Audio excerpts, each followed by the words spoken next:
Anyway, I think it's weird that he wants to be a chicken when the only thing I can remember him using chickens for in this season is for structural support. I mean, maybe that's why he wants to be a Inevitably chicken. died. It's structural support for his life. Yeah, that's why he's doing it.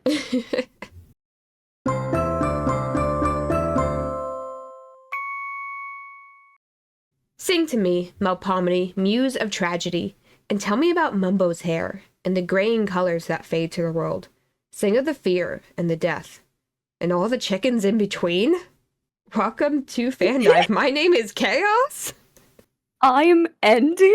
And today we are talking about Mumbo Jumbo and his graying hair.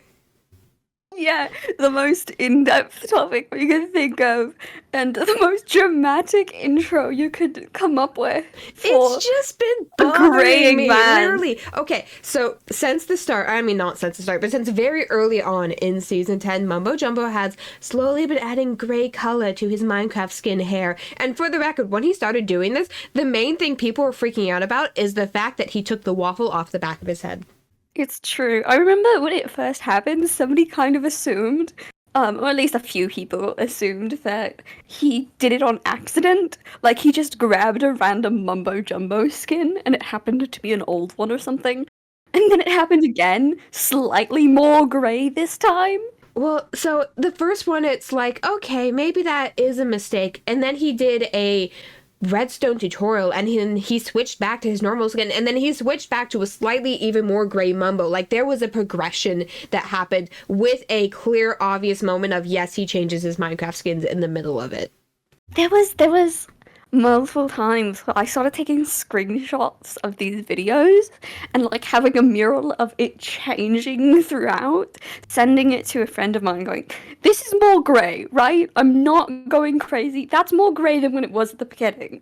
It's right? not just his hairs, that like his eyes have also been like going more gray. He has darker bags under his eyes. His mustache, his glorious mustache. Moon big all over again. Yeah. As Owl of my Discord has said, Mumbo, is your hair the moon? What? I mean, Okay. if you look at it, at this point in time, we are recording it February 17th. He just put out his video saying, I am old. So if you look at his Minecraft skin, it very much does kind of look like the texture of the moon. Oh my goodness. The patchiness of the graying, though. Somebody get this man a different skin designer. Either that or what's happening? Are you okay? This doesn't look like normal aging. This just looks like stress. Yeah, well, in his video, I Am Old, he explains that canonically he is aging and is using the Mind Corporation of his base town or whatever.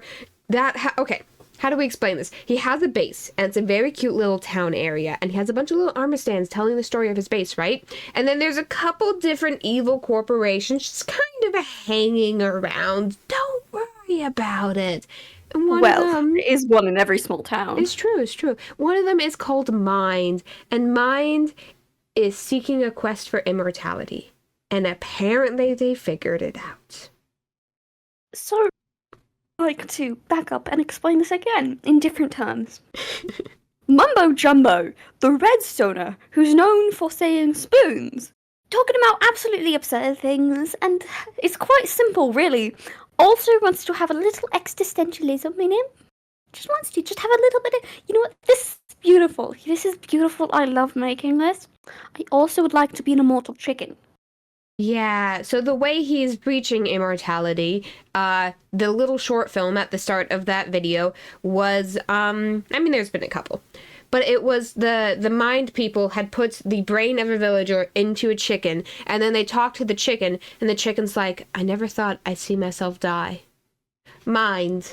And I'm like, what? It's, oh my god, the most dramatic. I have to once again say, this is a block game. What is happening?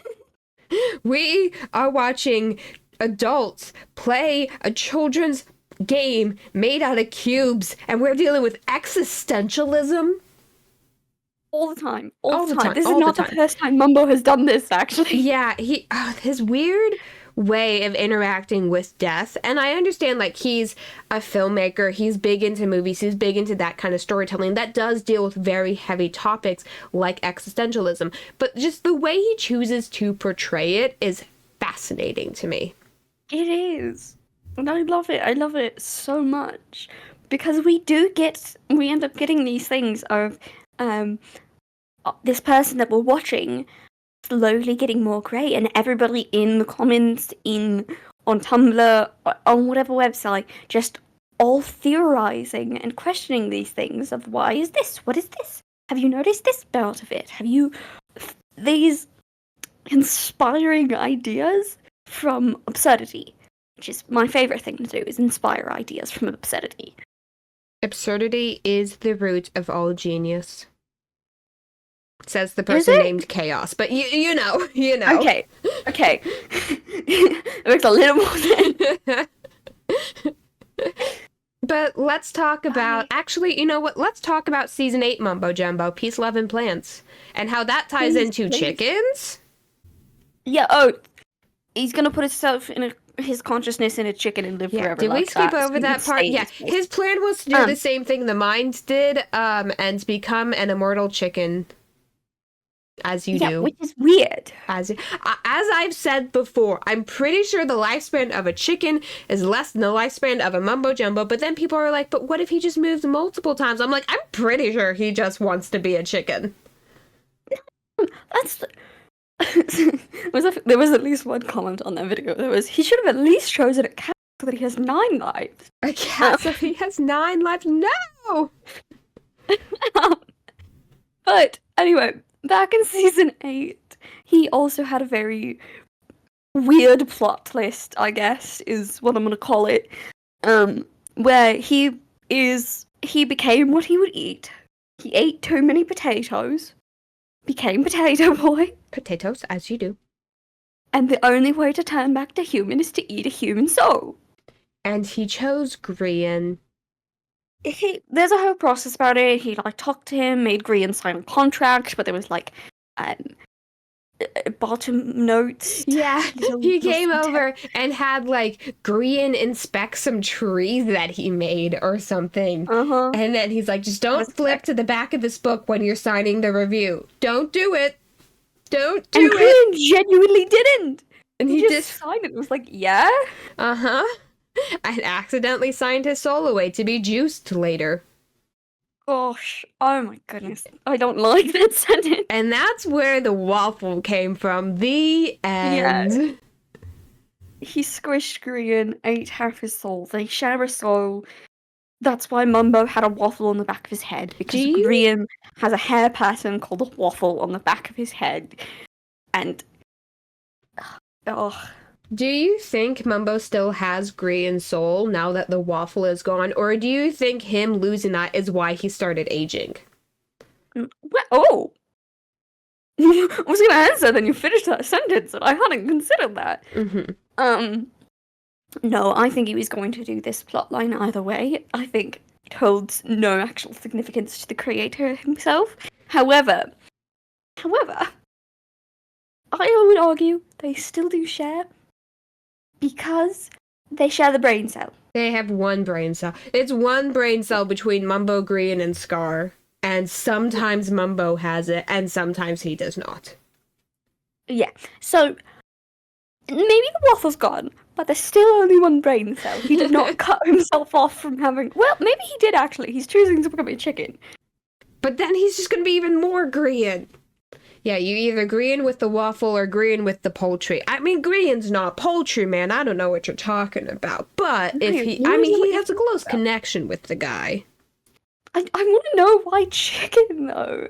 Because, this man, the things he does with chickens, earlier in this season 10, the one where this all is going on, he literally stuck a chicken in a mountain, attached a lead to it, and attached the lead to the build.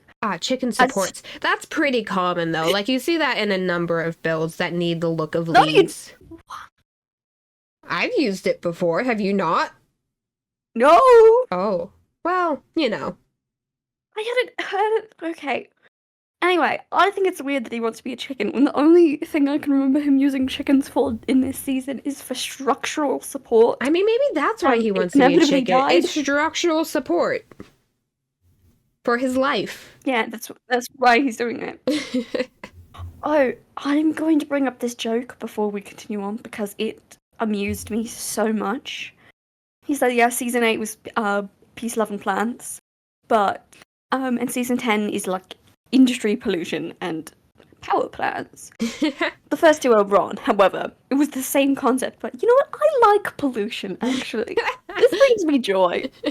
No more peace, love, and plants. Well, season 8 does literally end with Green getting himself on like half a heart and then convincing Mumbo to punch him as they fall into the void. Yeah. So maybe that's what The happens. man never went back. Maybe that's what Man happens. never went back. It's absolutely absurd, the storylines this man comes up with, and I adore them, and I want to see how it plays out. Because I know some people are theorizing that, oh, if he wants to live in this place forever, does that mean he's retiring or something? Yeah, he literally had to put out a statement saying, I'm not retiring. This is lore. Already have plans for season 11. And I'm like, well, then why did you word it like you're going to live in season 10 forever? It's scary. Go into the Her Matrix lore. It scares so many people. To be fair, he has the armor stands.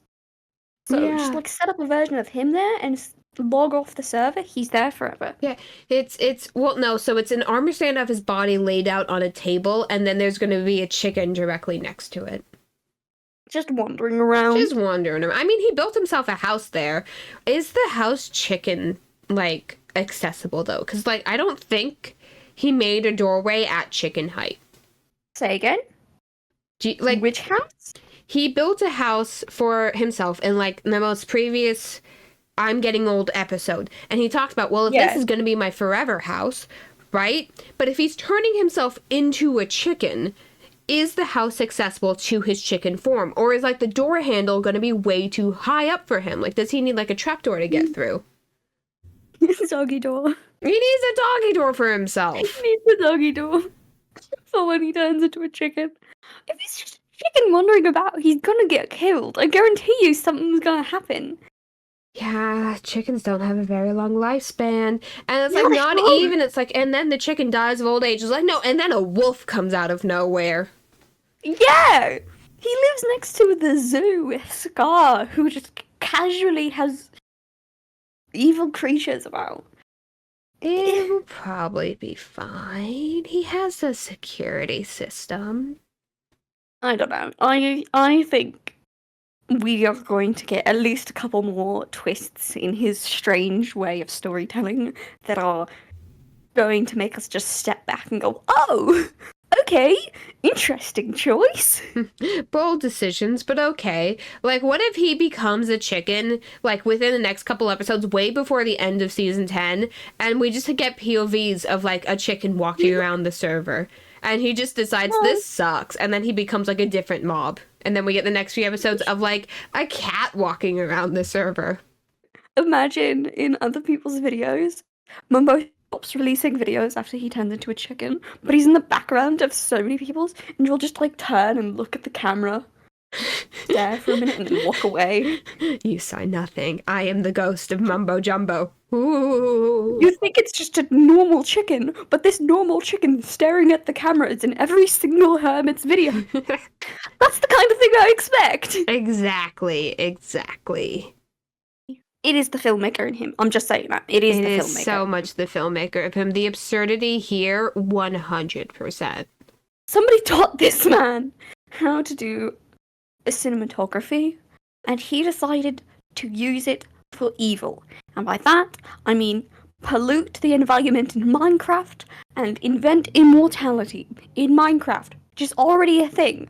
People are immortal in Minecraft. What are you talking about? It's a very interesting concept of, like, you see all these other characters walking around Hermitcraft, and they're all, I don't want to say implied to be immortal, because that goes into headcanons and conversations of like different things, but like Mumbo joined the server when he was 17, and like yes, theoretically, like we've watched him grow up, but we've watched a lot of hermits grow up, and now he's doing the storyline of I'm getting old while all the people around him who are much older than him are like still totally the same. It very much sets the idea of like, and this the group of immortals brought in this child and didn't realize there'd be consequences to those actions.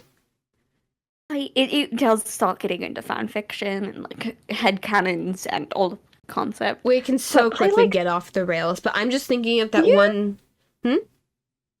Did you watch Steven Universe? I watched bits and pieces of it. I know most of it though through video essays. Do you remember, or at least know, of the particular episode where Steven realised his mental age and such affects how he physically presents himself? And so as he thinks he's getting older, he starts to look older and older. I'm aware of the concept, yes. Almost dies of old age Yeah. because that's how he's thinking of himself.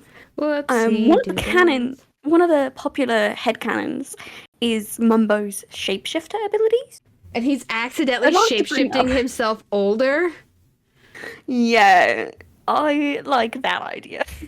I like the idea that he mentally went, I'm getting old, and then suddenly started aging for the first time.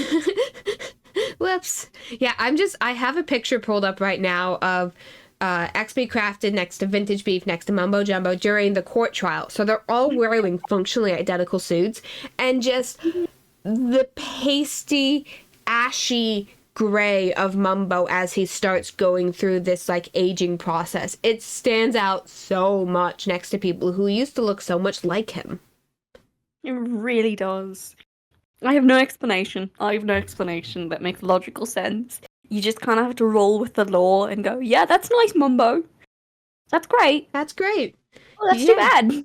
So we went from Mumbo Jumbo's inability to keep a human form to the moon crashing to kind of just ignoring everything that happened to I'm aging, I'm dying, I need to find immortality this second or I will not survive. Someone said he should turn into Grumbot. He should turn. I mean, the way he talked about, like, yeah, living in this world, a perfect world forever would be paradise. I'm like, well, if you think about that, and then you compare it to how he said farewell to Grumbot, like, he's doing the same thing to himself. Yeah, he is.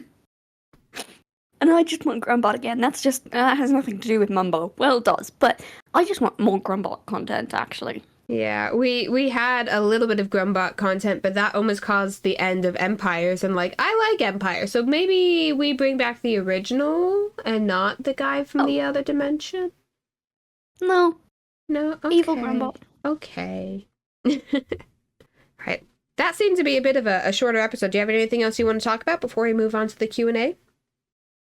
I have no other topics. I really like Grumbot. I could box head of Grumbot. The episode is not about that. Will be a different episode. We will talk about Grumbot on a different day. Please, I have no more Mumbo to talk about. Well, I have lots of Mumbo to talk about, but please. Yeah. Wah! Question number 1. What Pokemon do you identify with? Oh no. Yeah, this is not your favorite Pokemon. It's just which one do you think fits your vibes the most? I say as someone who doesn't really know much modern Pokemon, so this is going to be hard. Pokemon.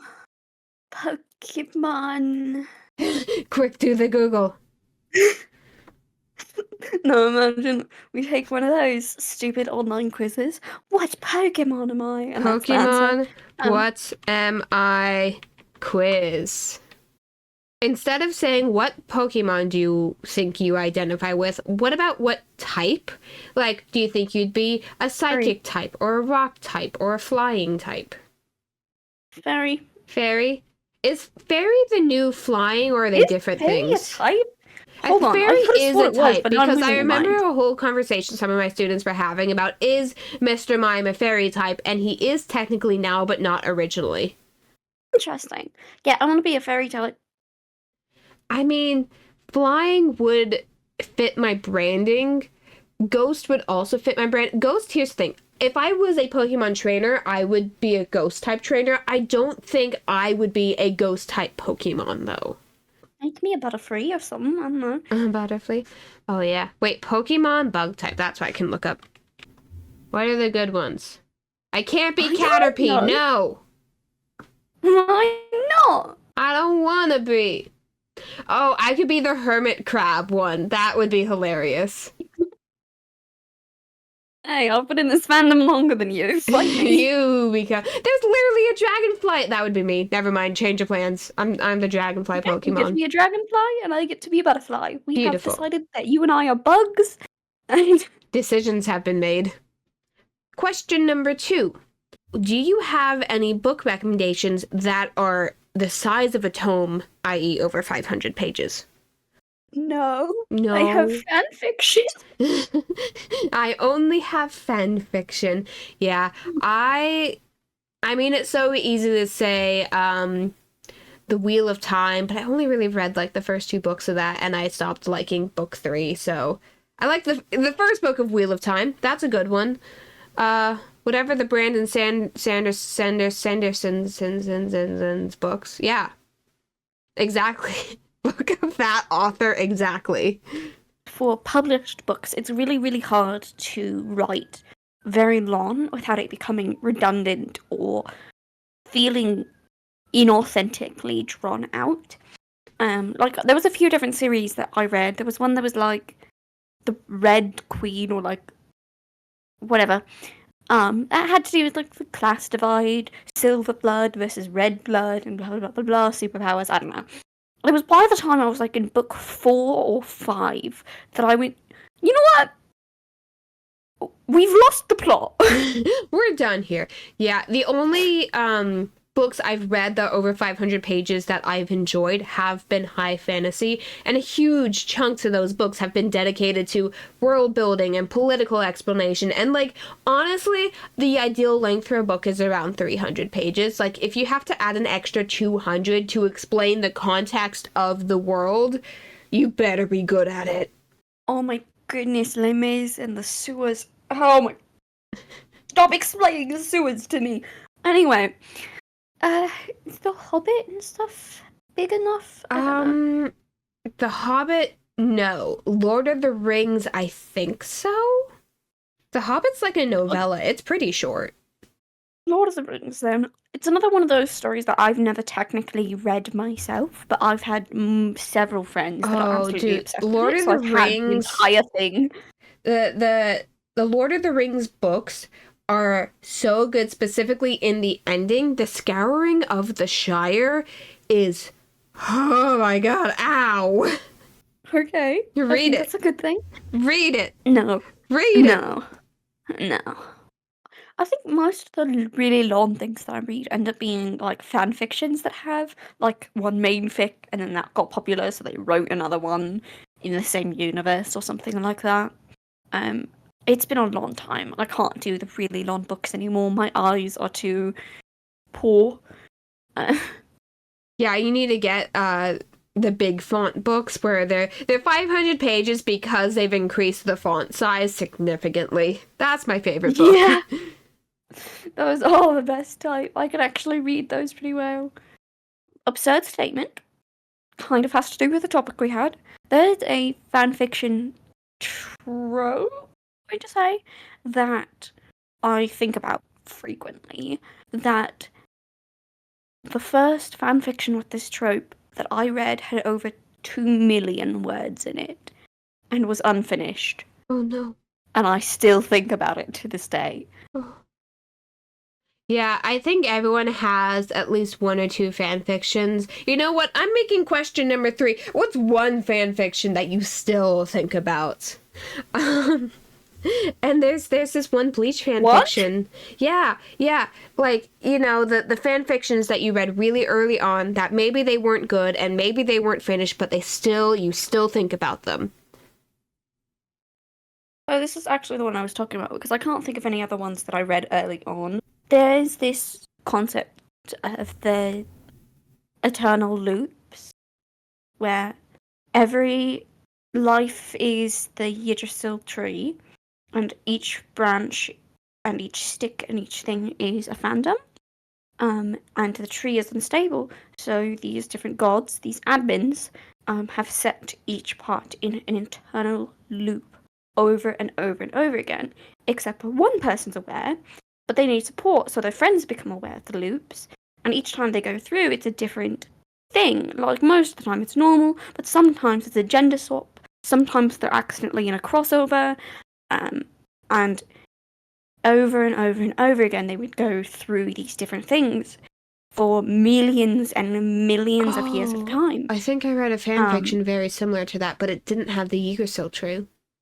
And I learned after the first fandom I read it in, after I got done with the few million words and unfinished, because it's infinite loops, that this is not the only fandom with this fanfiction. There are several fandoms that have this concept and are in a congruent and canonical to each other, and like the authors will talk to each other and have a crossover between their fan fictions of this event happened, and there's this large expansive lore once you get into it, but it's just these infinitely doing the same thing over and over and over again and hoping not to go insane.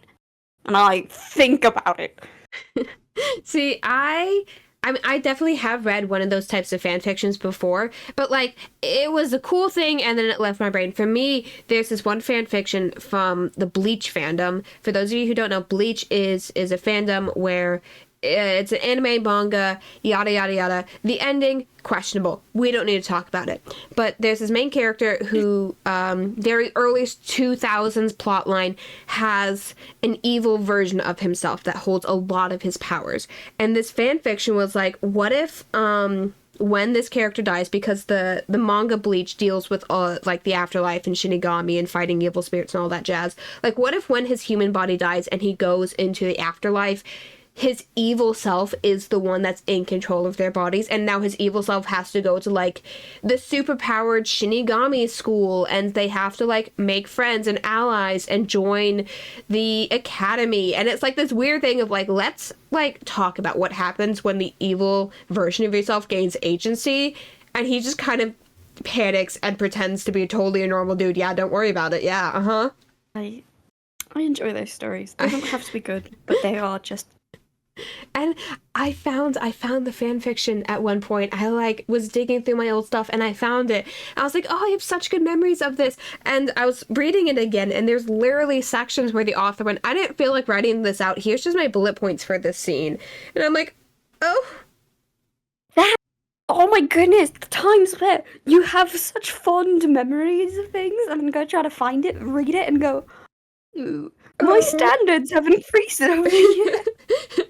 I will always stand by the fact that at one point in time, the fan fictions I recommended meant something to me. Would I still recommend them today? No, but they meant something to me. I found the fic I was talking about. Ooh. Fanfic.net started in 2015. 2,681,000 words. Oh. And it's I still have chunks of it saved in my phone to laugh at. And that's how you know the mark of a good fan fiction. The screenshots of this was a funny quote. I love that. I used to have a whole notes thingy on my phone of like best quotes of the fan fictions, and I was like, I should have kept that up at some point. I stopped doing it, but it was good. I have one of those. I have exactly that concept, and I update it every once in a while. What were we talking about before the Q&A? Mumbo Jumbo. Okay, well, today has 2 topics. Mumbo Jumbo and fanfiction. Let's go! One of these days we'll do a fanfiction episode, but that requires us picking fanfictions to talk about, and I don't think I can do that right now. 15-part series. We have to start a whole nother podcast just to talk about fanfiction. No, it's a YouTube series. I'm gonna have a PowerPoint presentation and like show you chunks of it and like, do you understand the impact of this sentence? If we ever do a live stream, it will be that. It will be that. Alright. Put a comma after the phrase. It changed the meaning. Did you intend this? Bye, guys. Goodbye. Thank you for listening to this episode of FanDive. We'll be back again next Monday diving into yet another fandom. Have a topic you would like us to cover? Head over to our website, fandive.tumblr.com. There you can also find any episode-relevant images and general shenanigans that we get up to. It is Tumblr, after all. We're not ashamed of being fans of things.